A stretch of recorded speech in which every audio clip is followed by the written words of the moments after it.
আসসালামু আলাইকুম এভরিওয়ান, সবাই কেমন আছেন? আশা করি আল্লাহর রহমতে সবাই ভালো আছেন। স্বাগতম জানাচ্ছি নতুন একটা ভিডিওতে। তো আমি আজকে টমেটো দিয়ে অসাধারণ মজার ডাল রান্না করব, মুসুরির ডাল। তো আমি যে প্রসেসে রান্না করব আপনারা এভাবে ট্রাই করবেন, আশা করি ভিডিওটা দেখবেন।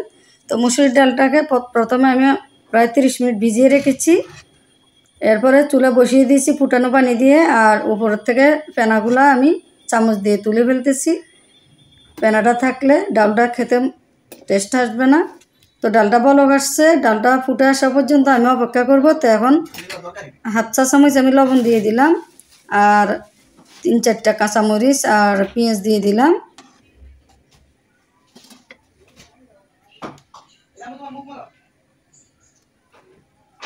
তো আমার ডালটা প্রায় ফুটে গেছে, যেহেতু আমি ডালটা আগের থেকে ভিজিয়ে রেখেছি। তা হাফ চা চামচ আমি হলুদের গুঁড়া দিয়ে দিলাম।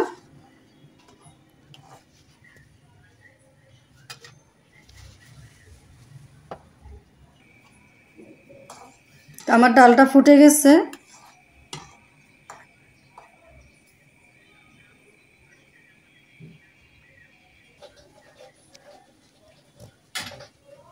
তো এখন আমি কেটে রাখা টমেটো দিয়ে দেব, টমেটো কুচি দিয়ে দেব, একদম পাকা টমেটো।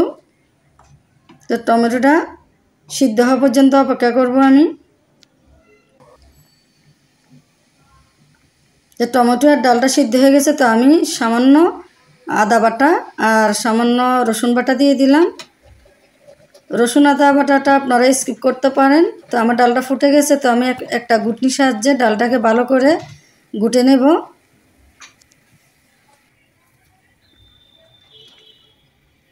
তো এখন আমি ফুটন্ত গরম পানি দিয়ে দেব। ফুটন্ত গরম পানি দিলে ডালের কালারটা অনেক সুন্দর আসে।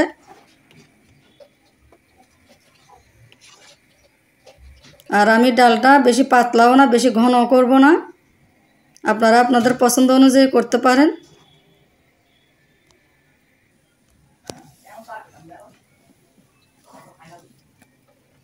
তো এখন আমি কিছু ধনিয়া পাতা কুচি দিয়ে দেব। ডালটা অনেকক্ষণ জাল দিয়েছি।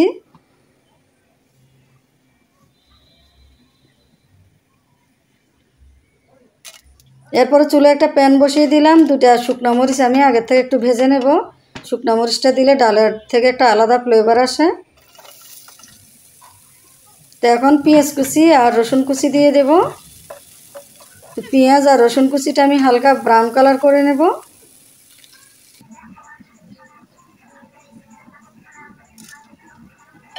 তো আমি সামান্য কিছু পাঁচফোড়ন দিয়ে দেব। পাঁচফোড়নটা দিলে ডালের স্বাদটা দ্বিগুণ বেড়ে যায়। আপনারা পছন্দ করলে দিতে পারেন, আবার স্কিপ করতে পারেন, সমস্যা না। না দিলেও কোনো সমস্যা নাই। তো এখন আমি বাগার দিয়ে দিলাম। দেখেন ডালের কালারটা কত সুন্দর আসছে, একেবারে দেখে লোভনীয় লাগতেছে। তো ডালটা একটু বলক আসা পর্যন্ত অপেক্ষা করব। এই যে ডালটা দেখেন ঘন কতটুকু হয়েছে। তো আমি আরও কিছু ধনিয়া পাতা কুচি দিয়ে দিলাম, ডালের কালারটা যেন সুন্দর আসে। তো হয়ে গেল আমার অসাধারণ মজার টমেটো দিয়ে ডাল রান্না। আপনারা এভাবে ট্রাই করবেন। তো আমার ভিডিওটা ভালো লাগলে অবশ্যই আমার চ্যানেলটি সাবস্ক্রাইব করবেন, আর ফেসবুক পেজটি ফলো দিয়ে সাথে থাকবেন। একজন আরেকজনকে সাপোর্ট করবেন। ভিডিও দেখে সুন্দর গঠনমূলক কমেন্টস করবেন। সবাই সবার পাশে থাকবেন। আমাদের বাঙালিদের ডাল আর আলুর ভর্তা সবারই কম বেশি, সবাই ছোটো বড়ো সবারই পছন্দ ডাল আর আলু ভর্তা। তো আমি আজকে ডাল রান্না করছি আর ঝাল ঝাল আলুর ভর্তা বানিয়েছি।